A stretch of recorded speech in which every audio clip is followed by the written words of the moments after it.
Hey guys, this is IX with Rollout Reviews, bringing you another LBX review. This time it is Danball Senki Wars. Blastrizer G-EXT.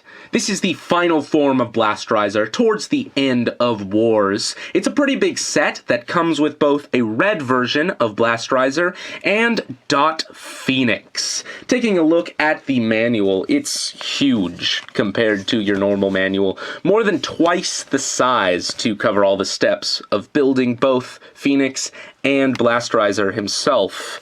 Here is the model, painted up and looking nice for the promotional pictures. You're not going to get something that looks quite this good right out of the box, but he still ends up looking okay with just the stickers. It has a couple pictures of Phoenix and them combined. Arata there, and if we look at the back, we have a little comic showing him off. So let's take a look at each of the components individually. Now, it's never explained why Blastrizer turns red when he docks with Phoenix, and he only ever shows up like this during the final battle of the show, not to spoil anything. He actually never is in this color in his normal form, so I'm not going to be showing that off. I'm not going to show off the transformation. If you want to see that, you can go take a look at my original Blastrizer review, but basically this is the exact same toy, just in red. He comes with the head pieces to turn it into the normal head. He comes with the extra hands without the claws and in the normal gray color, and he comes with all of the green effect parts as well. The shield, which actually is much more solid on this version, on mine, than the original version. This piece actually plugs into place and doesn't fall off, so that is nice. It does come with all of the sword parts too. I got the namings wrong on my original Blastrizer review. These normal blades plugged into the guns are the blast sword, and the double-bladed sword is the double blade. That's pretty simple. I don't know how I got that wrong. But basically, it's the exact same thing, just in red. These things are still a pain. They didn't improve those at all. All of these stickers are the same, and the articulation is the same. Everything that was white on the original Blastrizer is kind of a more vibrant red, and everything that remained red on the original Blastrizer is the same exact color, a much darker red. His eyes are actually a translucent yellow, which actually doesn't show up all that well on this, but overall, I think just because he is in a different color, the Ragnarok phase is a lot more impressive just because of how much different it is than the original. So here is the normal Blastrizer in normal mode and the G-EXT Blastrizer in Ragnarok phase. You can get the comparison there. Like I said, they're basically the exact same thing. So, if you don't have him, you might just want to get this and skip on him. Unless the color is very important to you, then you probably want both.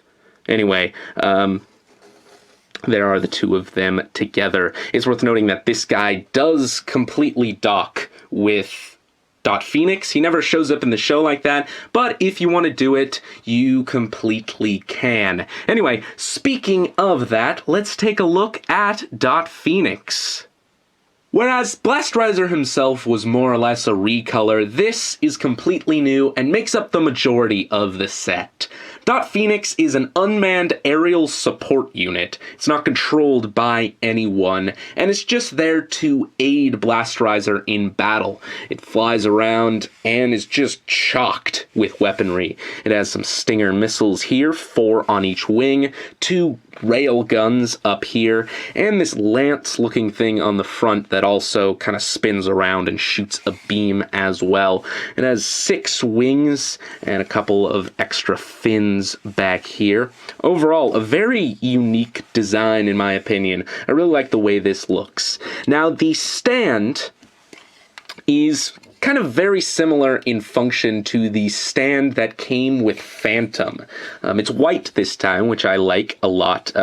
It is a bit more subtle than the translucent orange of Phantom stand, but here it has this big section to support Phoenix on the front. It has a peg here. You can actually plug LBXs into this as well, but it's very low to the ground.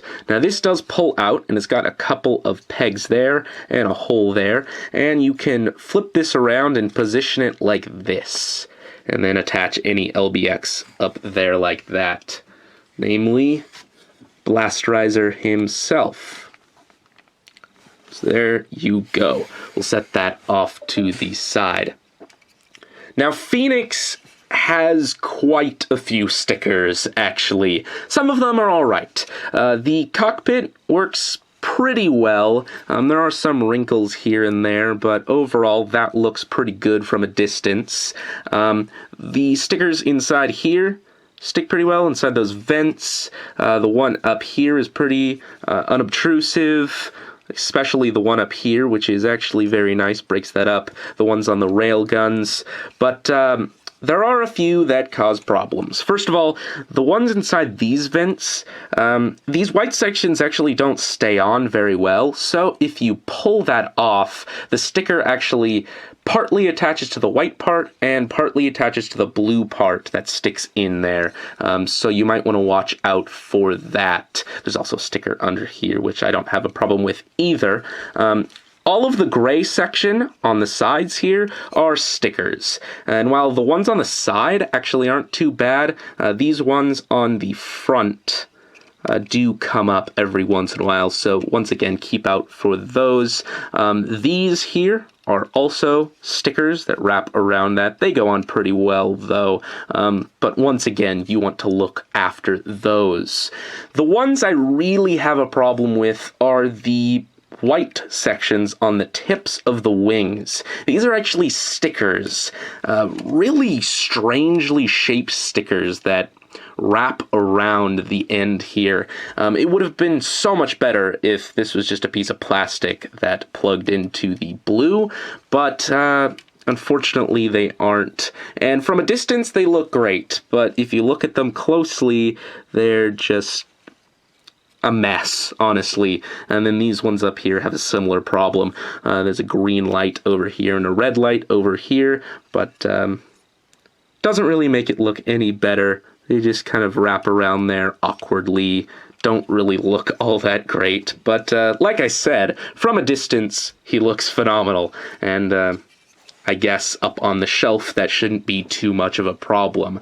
But other than that, that's all it does. It's a plane. You can swish it around. You can kind of move the railguns a bit, but that's it. It's very, very simple. So let's get to combining the two of them. So to prepare Blastrizer for the docking sequence, we're going to put him on the stand, pull off his multi-gimmick sack, replace his claws with the back covers, and point his feet. From there, we'll set him off to the side and basically rip apart Phoenix. So it's comprised of two main sections here, and you kind of have to know how they all connect together to wrap your fingers around this. But we'll take this and pull it off of here. You want to kind of wiggle it, because otherwise things will just fall apart when you don't want them to. So these are the two main sections, the bottom section and the top section here. For this, we'll kind of pull this back, bring these down just a little bit, and set this off to the side. Now this whole section is comprised of several pieces. First, these slide out just like that. Set those over there. And then this pulls out here. Now this piece we set off to the side. This is just to keep Phoenix together. It's where it plugs into the stand, and it's where the top part attaches here. Again, we'll just set that off to the side. We won't be needing it for the combination. So, not a perfect transformation, but close enough. Now this pulls into two pieces. You have a peg over here and a hole over there. And it has these handles here that don't flip out, but they come off and reattach just like that. So you have a lance weapon, do the same over here, and we have a shield. Set those over here as well. Now these pieces come apart, and bringing Blastrizer into the equation, sort of encase his feet. There's a couple of holes in there, 4 of them, and 4 pegs around here. And we line them up around his leg, and there you go. They sort of have a booster in the bottom there, so they allow him to fly and maneuver around much better. So, again, plug that in just like that. And there you go. Now, on the back, sort of have to get his little ear sections out of the way and bring these down. But this hole, or this peg rather, plugs into the hole on his back where the multi-gimmick sack went. And then these go over his shoulders. We can then bring these back out. Kind of bring the cockpit back a bit and bring the wings forward. For right now, we'll just leave the rail cannons up there. The shield goes into his left hand, and the lance goes into his right. And there is Blastrizer G-EXT.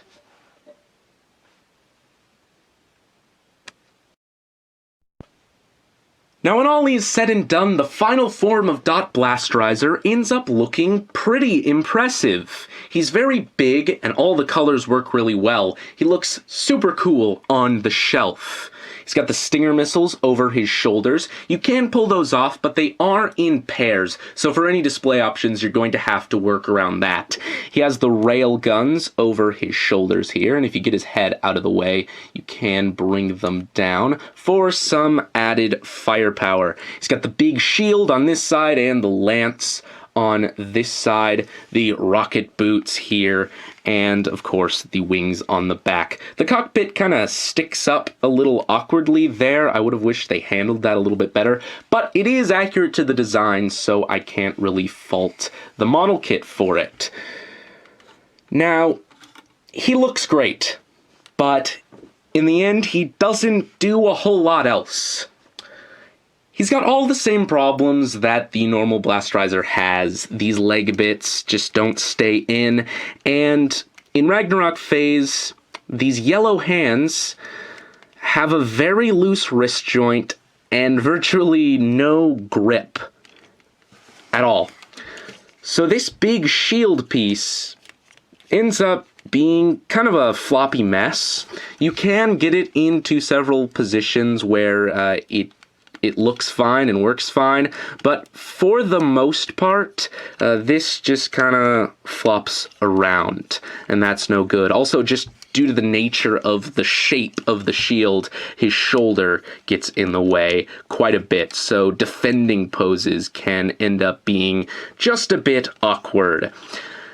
His shoulders, because of these things that go over them here, have very, very little movement, especially considering he's in Ragnarok phase in this mode, so these are splayed out like that.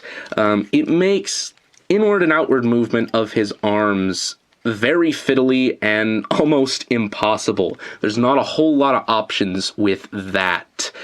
The legs, they still move to the full extent at the hip, but again, if you want to keep these up, you're limited severely there. And unfortunately, because of these, his knees are impeded so much. They don't even bend 90 degrees, and there's not a whole lot of options with this guy at all. He can stand, actually, without the stand here, but he flies at all times in this mode, so I don't know why you would do that. Not a whole lot of problems with his lance weapon here. It's not nearly as heavy as his shield, so it doesn't have all of the issues that this has.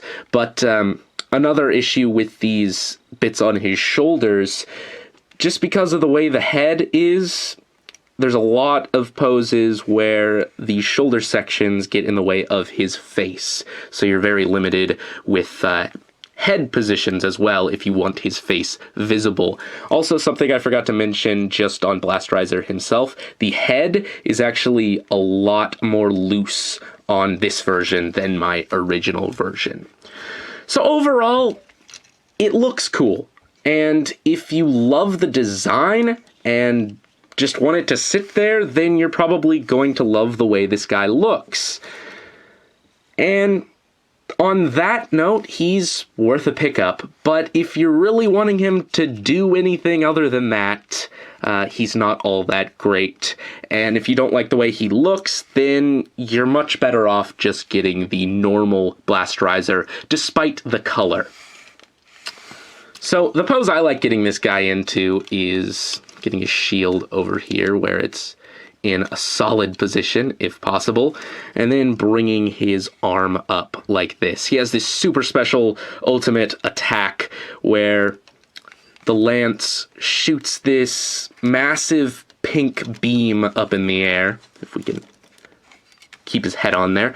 Shoots this massive pink beam up in the air, and he brings it down on his enemy.